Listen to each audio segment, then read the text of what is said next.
সুপ্রিয় দর্শক, আমরা এখন আছি ইছাপুর পশ্চিমপাড়া জামে মসজিদের সামনে। এখানে আমাদের দুটি কাভার্ড ভ্যান এখানে এসে থামায় রাখছে। এখান থেকে ট্রলার দিয়ে আমরা পয়াতের জলা পার হয়ে বাক্সিমূলের দিকে রওনা হয়েছে আমাদের একটি টিম। এখানে অবস্থা অপরিবর্তিত, প্রচুর ত্রাণ আসতেছে, কিন্তু কেউই ভিতরের দিকে যাচ্ছে না।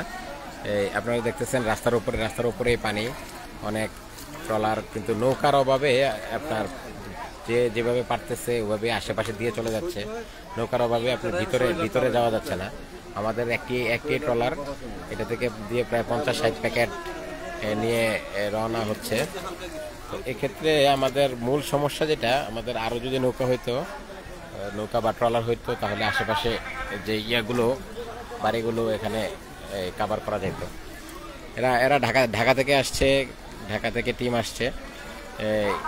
নাদিম, এই বন্যার এই সার্বিক পরিস্থিতি এবং কি অবস্থা, কি মনে হচ্ছে? আসলে আমাদের যেটা মনে হচ্ছে, এখানে যারা আসতে চাচ্ছেন, আমরা আসলে একটা বোট নিয়ে আসছি এবং 2 ট্রাক খাবার নিয়ে আসছি। এখানে খাবারের চেয়ে জরুরি, কেউ যদি আসলে সাহায্য করতে চান, আপনারা বোট নিয়ে আসেন। শুধু বোট নিয়ে আসলে রেস্কিউ করতে পারবেন, এবং বড় বোট নিয়ে আসেন।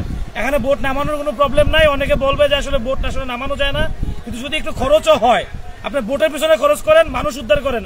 খাবার দেওয়ার চেয়ে মানুষের জীবন রক্ষা করাটা আসলে জরুরি। আপনারা যদি পারেন বোট নিয়ে আসেন, বেশি করে মানুষ কম এসে হলো বোট পাঠান। খাবার এখানে যথেষ্ট পরিমাণ খাবার আছে, কিন্তু বোট সংকট, কোনো দুর্গম এলাকায় বোট যাইতে পারতেছে না। তো আপনাদের যদি যারা আসলে ইচ্ছুক, এখানে আপনারা আসবেন, মানুষকে উদ্ধার করবেন বা খাবার দিবেন, সবচেয়ে বেশি জরুরি হচ্ছে বোট। আপনারা বোট নিয়ে আসেন। আসলে আমরা যতটুকু পারছি করছি। এমনকি আমাদের পরবর্তী যে টিম আসবে, এবং আমরা তাদেরকে বলছি খাবারের চেয়ে জরুরি বোট নিয়ে আসেন, ওরা বোট নিয়ে আসবে। ধন্যবাদ। আমাদের ঢাকা থেকে আরেক বড় ভাই, উনি এই যে এখানে আসলেন, সার্বিক পরিস্থিতি কি মনে হচ্ছে? আসলে মানুষের যে এত কষ্ট, কুমিল্লাবাসী এই কষ্টটা এর আগে কখনো ফেস করে না। তো আমরা এখানে এসে যে পরিস্থিতি ফেস করতেছি, যে এখানে মানুষ বিভিন্ন জায়গা থেকে ত্রাণ পাঠাচ্ছে, কিন্তু আমাদের মেন যে সমস্যা, গ্রাম অঞ্চলে যেগুলো বুড়িচং উপজেলার বিভিন্ন গ্রাম প্লাবিত হয়েছে, ওখানে মানুষ যাইতে পারতেছে না, ট্রলারের অভাবে, নৌকার অভাবে। তো এখানে মানুষ ত্রাণ নিয়ে আসতেছে বা দিতে পারতেছে না। তো আশেপাশে মানুষ পাচ্ছে, বাট ওই দিকের মানুষ পানি খাওয়ার জন্য এক বিন্দু পানিও পাচ্ছে না, কারণ আমরা অনেক পানি, বাট পানি খাইতে পারতেছে না। সো সকলের কাছে অনুরোধ, রিকোয়েস্ট, আপনারা যদি আসেন, খাবারের সাথে দয়া করে একটা করে বোট নিয়ে আসবেন, কারণ আমাদের প্রত্যন্ত এলাকায় মানুষজন শহরের দিকে আসতে পারতেছে না, ওরা আসতে পারছে, ওরা পানি আটকা পড়ছে। সো রিকোয়েস্ট, যদি আসেন বোট নিয়ে আসেন। আমরা চেষ্টা করতেছি যতটুকু সম্ভব, আমরা আমাদের সাধ্য থেকে চেষ্টা করে যাচ্ছি। ধন্যবাদ। খাবারও লাগবে না, আপনারা খাবার না নিয়ে এসে, ওখানে পর্যাপ্ত খাবার আছে, কিন্তু এই খাবার বিতরণ করার মতো বোট নাই। আপনারা বোট নিয়ে আসেন, তাইলে এই খাবারগুলো রক্ষা হবে, এই খাবারগুলো বিতরণ করা যাবে। আসলে যারা আসলে নিডি, যাদের দরকার খাবারটা, তাদের কাছে আসলে এই খাবারগুলো পৌঁছানো যাবে। এখানে যে একটি কবরস্থান একদম ডুবে গেছে, আমরা একটি কালভার্টের উপর দাঁড়িয়ে আছি। এখানে আমাদের সাথে আছে ফেনী ইউনিভার্সিটির ইংলিশ ডিপার্টমেন্টের শিক্ষক ইউনুস, একটু বলো কি অবস্থা?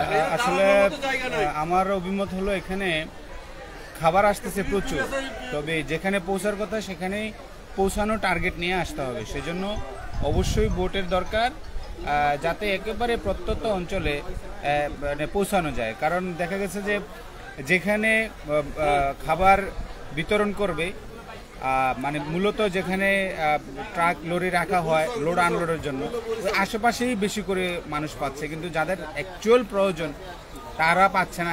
দ্বিতীয়ত হচ্ছে উদ্ধার কাজের জন্য খাবারের চাইতে বেশি জরুরি উদ্ধার কাজ, আর এই উদ্ধার কাজের জন্য দরকার বোট। যারা আসবেন, আমার তরফ থেকে অনুরোধ রইল, আপনারা বোট নিয়ে আসেন, খাবার কমা নেন, মানুষ কম আসুক, কিন্তু বোট নিয়ে আসেন যাতে উদ্ধার করা যায়। এটাই।